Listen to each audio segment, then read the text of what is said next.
দিল্লির চোখে তারেক রহমান শত্রুর বন্ধু নাকি ভবিষ্যতের অংশীদার। এবং সর্বশেষ জানাবো গ্যাস বিদ্যুৎ সমস্যা সমাধানে কি করবে নতুন সরকার। এতক্ষণ শুনছিলেন সংবাদ শিরোনাম, এবার বিস্তারিত। দিল্লির চোখে তারেক রহমান শত্রুর বন্ধু নাকি ভবিষ্যতের অংশীদার।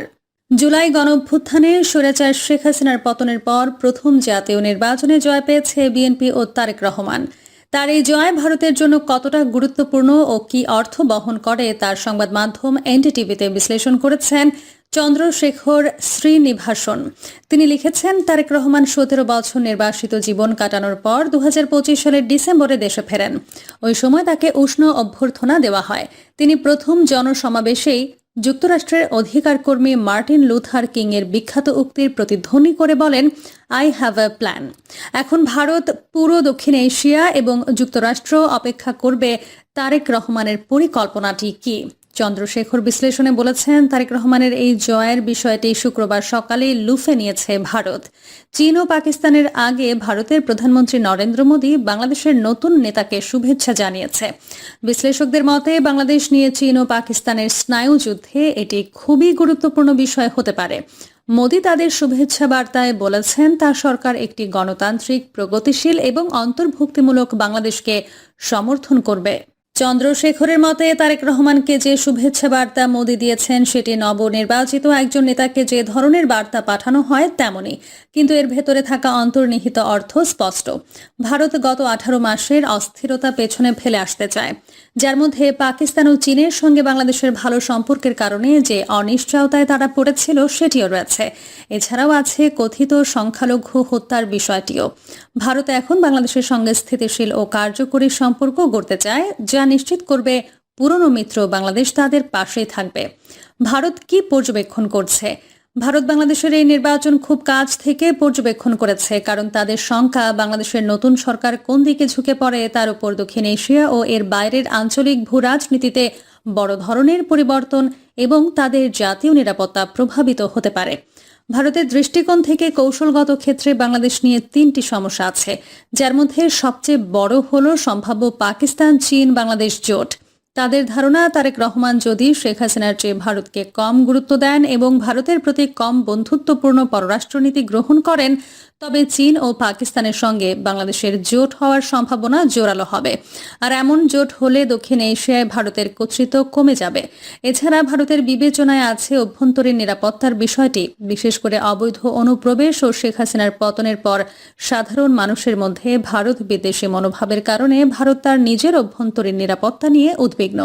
এর সঙ্গে আছে বাণিজ্যের বিষয়টিও, যদিও উপরের বিষয়গুলো থেকে এটি ভারতের জন্য কম গুরুত্বপূর্ণ, কারণ বাংলাদেশ ও ভারত অর্থনৈতিক দিক দিয়ে একে অপরের প্রতি এমনই অনেক নির্ভরশীল। সম্পর্কের ভিত্তি, স্বৈরাচার শেখ হাসিনা ক্ষমতায় থাকাকালীন ঢাকা ও দিল্লির মধ্যে ভালো সম্পর্ক ছিল। মানবতা বিরোধী অপরাধে মৃত্যুদণ্ডপ্রাপ্ত হাসিনা ভারতপন্থী সরকার চালিয়েছেন, যেটি বাণিজ্য, যাতায়াত, সীমান্ত নিরাপত্তা এবং পানি বন্টন নিয়ে কাজ করেছে। যদিও ভারত হাসিনাকেই আবার ক্ষমতায় চাইবে, কিন্তু আঞ্চলিক বিশেষজ্ঞরা স্বীকার করেছেন ভারত সরকার এখন বাংলাদেশের নেতৃত্বের পরিবর্তনটিকে স্বীকৃতি দেয়। যেহেতু বিএনপি এখন ক্ষমতায়, তাই ভারত এখন অহেতুক চিন্তিত হবে না। তারেক রহমান বলেছেন তিনি ভারতের স্বার্থকে সম্মান করবেন, যা ইঙ্গিত করছে তিনি তার মা খালেদা জিয়ার বাংলাদেশ প্রথম নীতি থেকে সরে এসেছেন। বাস্তব অর্থে এটি কি হবে এই মুহূর্তে ভারতের জন্য এটি একটি অপেক্ষার খেলা হবে। তবে ভারতের জন্য সুখবর হলো জামায়াতে ইসলামী ক্ষমতায় আসেনি, কারণ এটি হলে বাস্তবতা তাদের জন্য ভিন্ন হতো। গ্যাস বিদ্যুৎ সমস্যা সমাধানে কি করবে নতুন সরকার? নতুন সরকার দায়িত্ব নিতে যাচ্ছে এমন এক সময়ে যখন দেশের জ্বালানি খাতের ভেতরে জমে আছে বহু বছরের জট, আর বাইরে জমে উঠছে চাহিদার চাপ। বিদ্যুৎ উৎপাদন বাড়লেও সরবরাহ ও অর্থায়নের সীমাবদ্ধতা, গ্যাসের ঘাটতি, কয়লা আমদানির অনিশ্চয়তা এবং এলপিজি বাজারের টানাপোড়েন মিলিয়ে সামনে অপেক্ষা করছে কঠিন এক সময়। শীতের শেষ প্রান্তে দাঁড়িয়ে ইতিমধ্যে ঘন্টায় 1000 মেগাওয়াটের বেশি লোডশেডিং এর নজির দেখা গেছে। সামনে রোজা, তারপর গরম, বোরো ধানের সেচ মৌসুম আর শিল্প কারখানা পুনরায় চালুর সম্ভাবনা, সব মিলিয়ে বিদ্যুৎ ও গ্যাসের চাহিদা দ্রুত বাড়বে। এই বাস্তবতায় নতুন সরকারকে প্রথম দিন থেকে জ্বালানি বিদ্যুতের অঙ্ক মেলাতে হবে। গত গরম মৌসুমে সর্বোচ্চ চাহিদা 17,200 মেগাওয়াটে উঠেছিল। তখন প্রায় 1,000 মেগাওয়াট বা তার কিছু বেশি কম লোডশেডিং করে পরিস্থিতির সামাল দেওয়া হয়। এবার একই সময়ে চাহিদা 18,500 মেগাওয়াট পর্যন্ত যেতে পারে বলে পরিকল্পনায় ধরা হয়েছে। বাংলাদেশ বিদ্যুৎ উন্নয়ন বোর্ডের হিসেবে কিছুটা লোডশেডিং ধরে নিয়েই সরবরাহ পরিকল্পনা সাজানো হয়েছে, কিন্তু পরিকল্পনার কাগজে হিসাব বাস্তবের সঙ্গে মিলবে কিনা সেটাই বড় প্রশ্ন। বিদ্যুৎ উৎপাদনের বড় অংশ এখনো গ্যাস নির্ভর। গ্যাস ভিত্তিক কেন্দ্রগুলো সচল রাখতে দৈনিক 1200 মিলিয়ন ঘনফুট গ্যাস চাওয়া হলেও সরবরাহের প্রতিশ্রুতি মিলছে প্রায় 1000 মিলিয়ন ঘনফুট।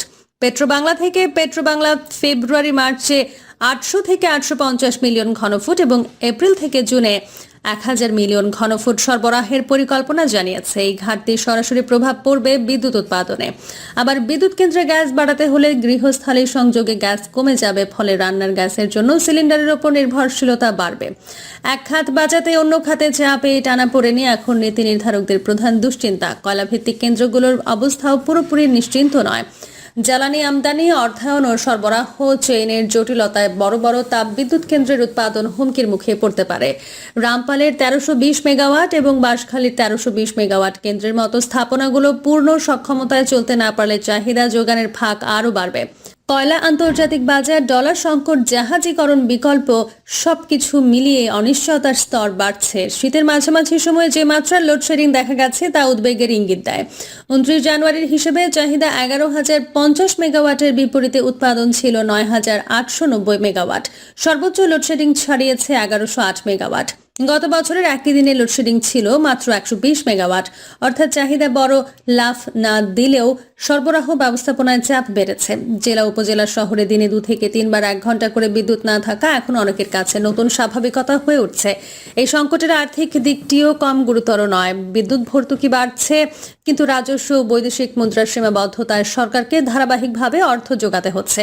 চড়া মূল্যে বিদ্যুৎ ক্রয় চুক্তি, সক্ষমতা ভাড়া এবং জ্বালানি আমদানির ব্যয় সব মিলিয়ে খরচের চাপ বাড়ছে। গবেষকদের মতে বর্তমান ভর্তুকি তুলে দিলে বিদ্যুতের দাম উল্লেখযোগ্য হারে বাড়াতে হবে, আবার দাম বাড়ালে শিল্প ও সাধারণ ভোক্তার ওপর চাপ বাড়বে। এই দ্বৈত ফাঁদ থেকে বেরোনোর পথ সহজ নয়। এলপিজি বাজারেও টানাপোড়েন অব্যাহত।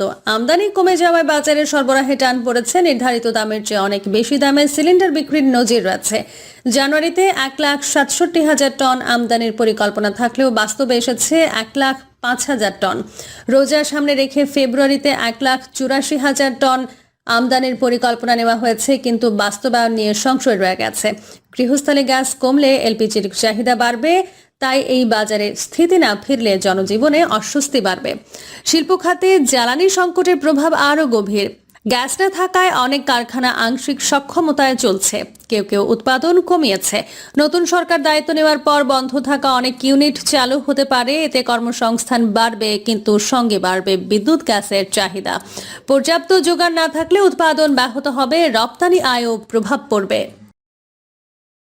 প্রিয় দর্শক, এই ছিল এখনকার সর্বশেষ সংবাদ।